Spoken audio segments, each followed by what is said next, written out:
오마이TV 시청자 여러분, 지금 말이 안 나올 정도로 많은 분들이 얼마나 불면의 밤을 보냈을지. 어제도 헌법재판소에서는 공지가 없었습니다. 윤석열 탄핵 심판 선고 기일, 헌재는 여전히 일정에 대해서 침묵을 하고 있는데요. 하지만 아직 끝난 게 아닙니다. 내일 선고를 하기 위해서는 오늘에라도 공지하게 되면 선고가 가능합니다. 꼭 이틀 전에, 사흘 전에 공지하라는 법은 없습니다. 그래서 오늘도 오마이TV는 헌재를 주시하겠습니다. 헌재가 국민들의 목소리를, 또 대한민국의 헌정 질서를 지키기 위한 결정을 빠르게 내려주기를 바랍니다. 자, 오늘도 저희 목요일 아침 여러분들이 응원하시는 분이죠. 박지원 민주당 의원과 함께 출발해 보겠습니다. 안녕하십니까, 의원님. 안녕 못합니다. 예. 방금 말씀하셨지만은 박정호 앵커 우리 국민의 생각을 그대로 대변해 주신 겁니다. 저는요 지난 14일 예측했다가 틀렸고 네. 21일 내일 모레까지 헌법재판소가 선고해 주는 것이 나라를 구하는 길이다. 네. 이렇게 생각했는데 만약 이번 주를 넘기면은 존경의 대상인 헌법재판소가 헌법재판관이 국민 네. 원망과 비난의 대상이 된다. 음. 그렇기 때문에 방금 말씀하신 대로 제가 평소에 계속 주장했습니다마는 네. 이틀 전 예고 없이 바로 오늘이라도 또 네. 금요일 당일 아침이라도 선고한다. 그 대신 국민의 알 권리 보장 차원에서 TV 생중계 해준다. 네. 이것만 있으면 돼요. 그런데 왜 선고를 아무리 사법부는 판결에 대해서 사전 브리핑이 없다고 하지만은 저렇게 철벽 보안을 지키면서 국민 가슴을 조이게 하는지 그러게 말입니다. 헌법재판소가 답변할 차례다. 예. 저는 그렇게 말씀드립니다. 헌재가 답할 차례다.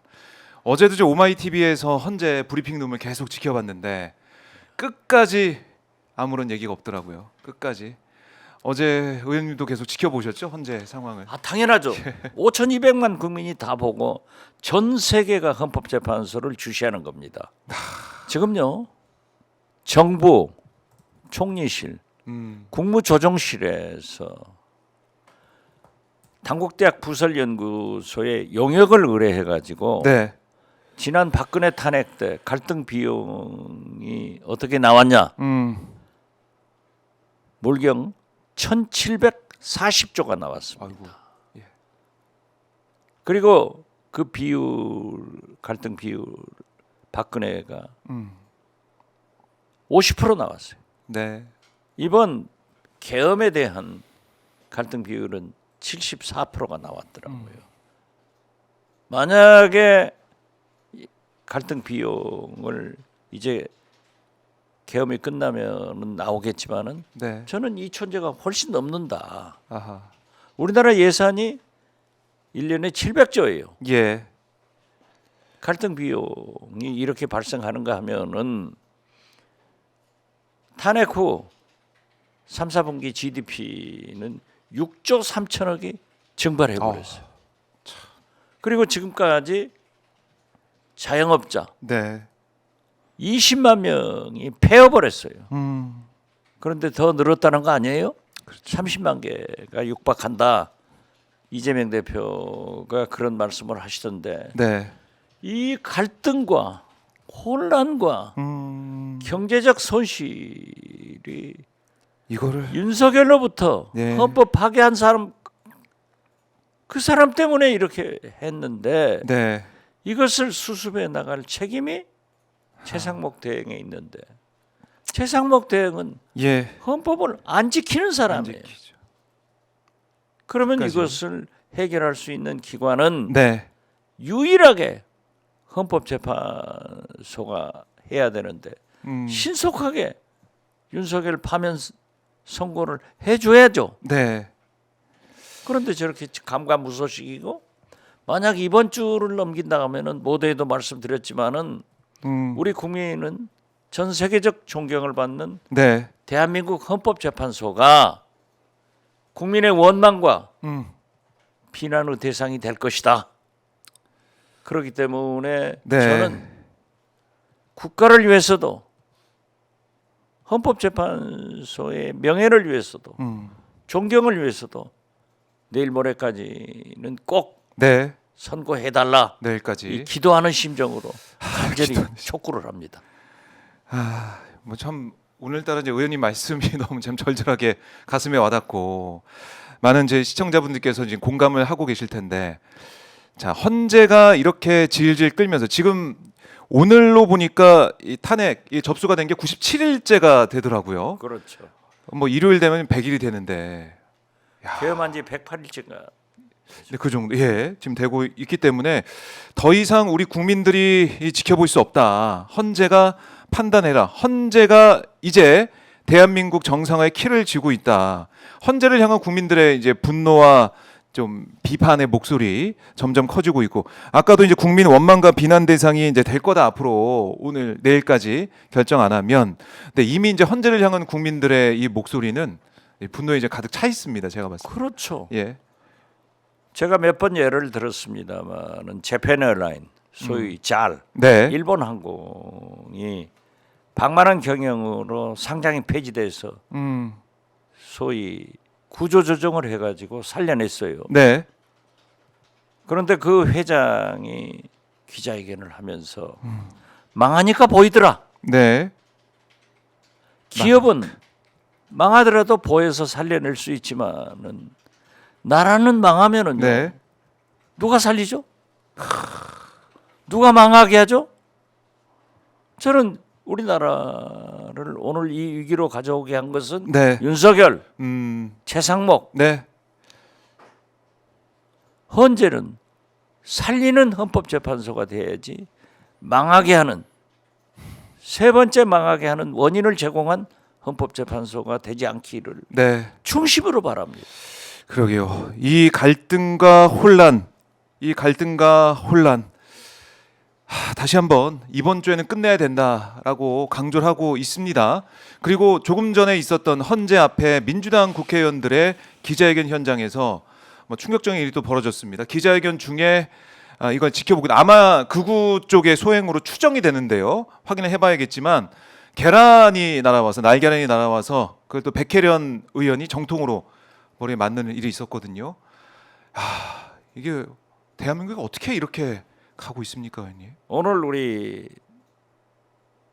민주당 예. 법사위원들과 의원들이 아마 헌법재판소에 가서 기자회견을 하고 요구를 하기로 했는데 예. 거기에 우리 백혜련 의원이 계란 예. 세례를 맞았다고 하는 것은 극우죠. 탄핵을 반대하는 세력들이 네. 본래 극우 세력들은 극우는 테러가 나오는 거예요. 저건 정치 테러다. 정치 테러다. 그렇죠. 그러니까 예.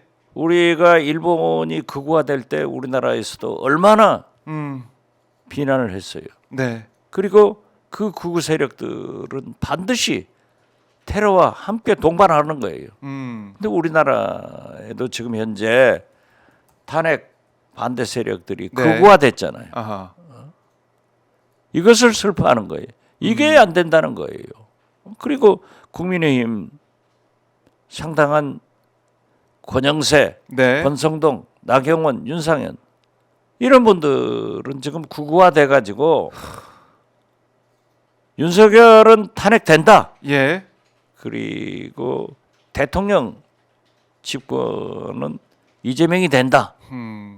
이걸 개인적으로 얘기를 한대요. 그렇지만은 이 사람들은 예.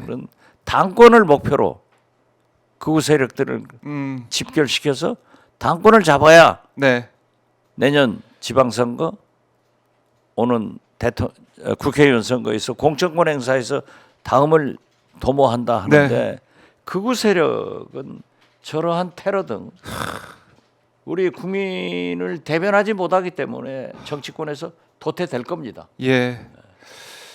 이 저기 달걀 나오네요. 예. 지금 이게 날계란도 던졌지만은 삶은 계란 아마 삶은 계란이나 아니면 터지지 않는 계란이 또 있었던 것 같아요.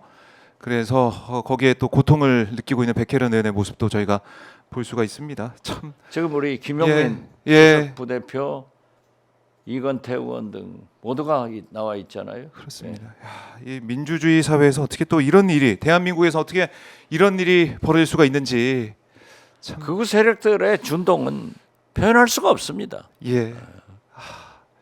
그래서 이 상황을 해결하고 정리하고 대한민국의 새로운 시작을 위해서는 다시 한번 헌재의 판단, 오늘 선고기일 지정이 있어야 된다. 강조를 드리겠습니다.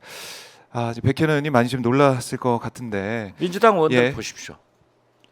저러한 테러 세력가 있어도 얼마나 네. 울분에 차 있고 헌법재판소를 향한 탄핵 인용 욕구가 크면은 움직이지 않잖아요. 오히려 정면으로 쏘아보고 쫓아가잖아요. 예. 저게 국민입니다. 국민의 마음을 대변하고 마음을 있는 예. 이제 민주당 의원들이 매일 도보 행진하면서 또 광장에서 야당 의원들과 함께 그렇죠. 연대에서 또 시민들과 함께 예. 현장을 지키고 있는데 자, 지금 시간이 9시 13분입니다. 9시 13분.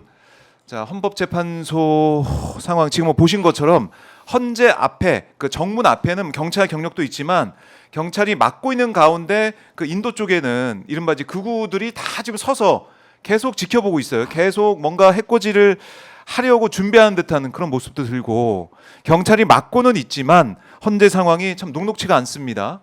위험한 상황으로 계속 가고 있는 게 아닌가. 오히려 이 전격적인 선고기일 지정과 선고가 있어야지만 이런 극우들의 준동을 예방할 수 있는 또 대응할 수 있는 그런 상황을 만들 수 있지 않을까 이런 생각도 들어요.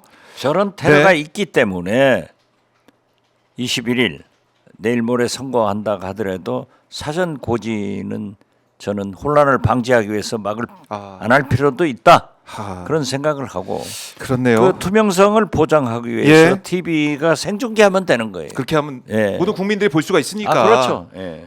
그래서 그것까지 고려해야 된다. 너무나 이 긴박하고 심각한 이런 상황들이 이어지고 있기 때문에 헌재가 뭐 이틀 전, 사흘 전 공지해서 뭐 이거를 선고한다. 뭐 이게 정해지는 것도 아니에요. 법에 있는 것도 아닙니다. 그렇기 그렇죠. 때문에 예. 오늘 오전에 최소한 오늘 오전에라도 공지를 하고 내일 21일 금요일입니다. 금요일 선고를 하면 됩니다. 그리고 그 선고를 생중계하면은 모든 국민들이 볼 수가 있기 때문에 굳이 며칠 전에 공지하고 그동안의 전례를 따라서 할 필요는 없다. 다시 한번 강조를 합니다. 헌재의 모든 국민들의 시선과 눈이 지금 모아지고 있습니다. 자, 이렇게 국회의원이 달걀 테러를 당하는 이 대한민국의 모습, 2025년의 모습 우리가 상상할 수나 있겠습니까? 그리고 뭐 지난해 있었던 이재명 대표를 향한 이 테러 살해 시도도 있었고 또 최근에 러시아제 이제 권총 암살 계획 제보까지 있기 때문에 이재명 대표가 이 방탄복을 입고서도 지금 현장에 나가서 시민들과 함께하고 있는데 이런 대한민국의 혼란스러운 모습 윤석열 내란으로 인해서 발생하고 정말 이 고조가 되고 있는 이 혼란 상황 헌재가 빠르게 해소를 해야 된다. 다시 한번 강조를 하겠습니다. 참 이 영상은 저희가 다시 한번 보여드리고 있는데요. 참 어떻게 이럴 수가 있습니까?